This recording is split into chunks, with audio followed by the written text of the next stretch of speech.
What's up, y'all? This is the Gospel according to Mark with a C. He is I and I am he. Just taking some time to tell you what's on my mind.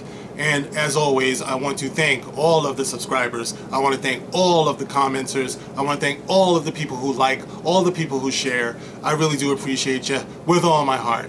And, before I start, I want to give a shout out to a wishes shout out to Stan the Man Lee. You know, I just read an article before I started this. We was talking about Stan Lee had to get a restraining order or order of protection against one of his caregivers, and before that I heard that his daughter was abusing him. And Stan Lee is responsible for so much of my childhood. I think before anything, the very first comic I picked up was the Fantastic Four, and it just changed my life. And it opened me up to all these possibilities and everything. And Stan Lee, I hope that you're okay, and I wish you all of the best, sir. At 95 years old, you shouldn't have to do anything except reap the rewards of what you did and what you've done and the legacy that you're leaving to the world. So Stan Lee, best of wishes to you, sir.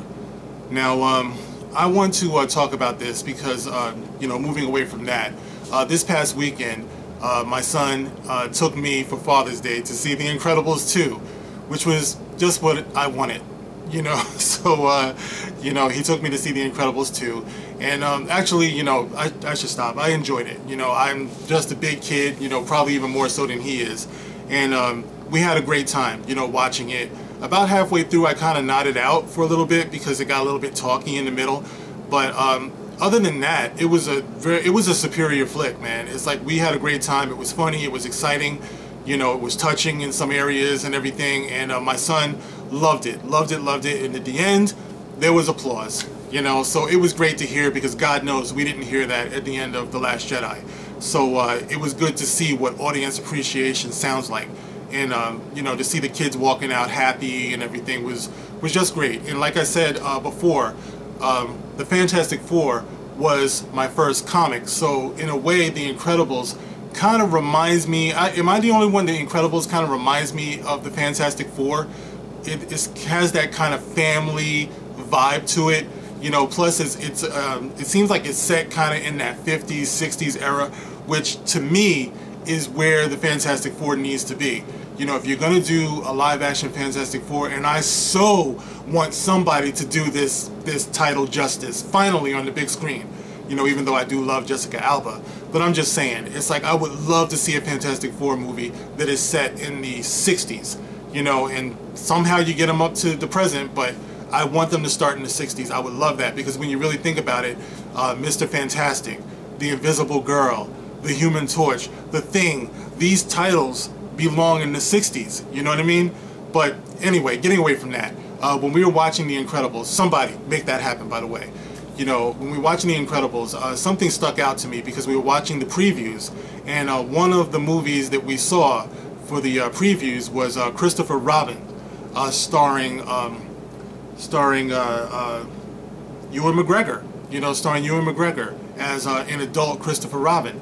So I'm watching this because, like, Winnie the Pooh and everything like that, and looks like a decent movie. I don't know, I was never really into Winnie the Pooh, so it's not like I'm gonna go running out to see it, but it does look touching. It looks well done, and it got me to thinking, because this is of course being put out by Disney, and just something bothered me while I was watching this, and I have this article here I want to share with you to kind of bring home what disturbs me a little bit about the existence of this movie. So this article is on io9.gizmodo.com. Yes, we know it well. Alright, and the article is, "This delightful Christopher Robin trailer will relieve some of your existential dread, at least for a little while, and it's by James Whitbrook." Okay, so it goes on to say, "Come for Ewan McGregor shrieking, Pooh? In the most chipper accent possible. Stay for the absolute adorableness of Pooh and friends going on their greatest quest yet to save Christopher Robin from a midlife crisis." Stay with me. Debuted Debuted exclusively on the Ellen Show today, the new trailer for Christopher Robin paints a much fuller and altogether more heartwarming picture of the film's story. The film sees a grown-up Christopher Robin McGregor struggle to balance life in a dead-end job and time with his family, only for his childhood friend Pooh to show up in need of help. When Robin relents and returns to the 100-acre wood, Pooh and the gang find it's not them that needs helping, but Christopher himself. And I'm going to leave the trailer in the description box so you guys can see it for yourself. "Oh God, it's so adorable, I can't stand it," it says. This raggedy, fluffy toy stylization of Pooh and friends really works in the live-action setting. That, and there's still something utterly delightful about seeing these characters interacting with the real world of Christopher's adult life that makes this just seem like a ton of fun.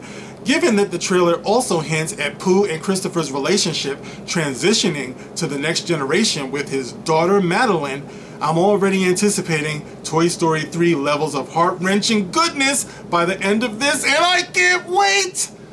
Okay, Christopher Robin hits theaters August 3rd. Okay, it's right around the corner. Alright, now, what would I have a problem with this? How can anyone have a problem with this? It just sounds adorable. It sounds so sweet. However, coming from Disney, this kind of rubs me the wrong way. You know, I sense some hypocrisy in this. Why, you ask?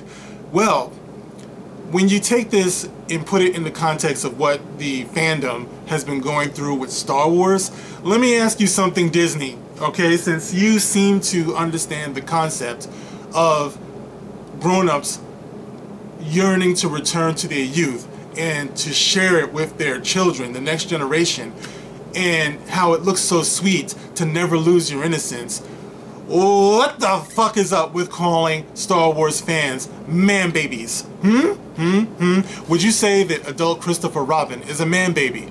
Perhaps Ewan McGregor would not be the right person to be playing said Christopher Robin.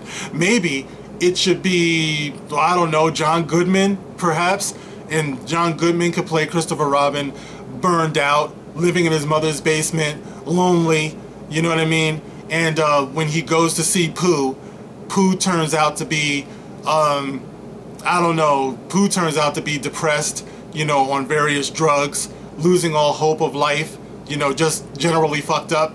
You know, isn't that what you did with Star Wars? Basically, it's like you took what generations of people found inspiration in, you know, and motivation in, and you, for shits and giggles, just turned it into a complete train wreck. And then you get mad at the fans who wanted to share this with their children and the next generation and insult them when we had a problem with it and we were vocal about it. Now we're toxic. Well, wouldn't someone be toxic who's still trying to hold on to the pureness of the Winnie the Pooh stories? You know what I mean? What if you decided you wanted to redefine Winnie the Pooh, like I said before? Would people be allowed to voice their opposition to that? Or would you call them man babies? And would you call them racist? What if the next generation of Winnie the Pooh focused on Lenny the Roach, for example? You know, so Winnie the Pooh is passing on the torch to Lenny the Roach, and everybody just has to be cool with it. Winnie the Pooh is dead, everybody. Now the story is going to be about Lenny the Roach. And instead of Tigger, we're going to have, never mind. But anyway, how would that work for you? You know, so Disney, because you're the studio that's putting this out, maybe this can help you to understand what the problem is between Disney Lucasfilm and the fandom when you decided to turn Star Wars around and against us and then shut us out, you know, and then say that it's not for you anyway, you know, and then say that we need more of this and less of that, and then just kill the past, you know, just forget the past, forget it. You know, so when I'm watching this, yes, it looks sweet, yes, it looks adorable, but coming from you, Disney, it's utter hypocrisy. All right, so I just wanted to let you know that I see that, I saw it. Okay, now maybe I'm seeing things that I shouldn't be seeing, maybe I'm reaching, but it's just how I see it, guys. You know, to me, it's simple. You know, this is what it's all about. and Disney on some level just proved to you that they understand it, but they don't care. They're still going to go on to wreck Star Wars. And the man who's responsible for it, blockhead Rian Johnson, they will actually continue to talk about giving another trilogy to this man, even though the whole fandom can't stand what this dude did with The Last Jedi. But still, we don't care what you say, we're still gonna give him a trilogy. Yeah, that makes a lot of fucking sense. Okay, well, good luck with that, and good luck with Christopher Robin. Feels good, doesn't it? Warm fuzzies. Makes me want to puke. This is The Gospel According to Mark with a C. Catch you on the next one. Rock on.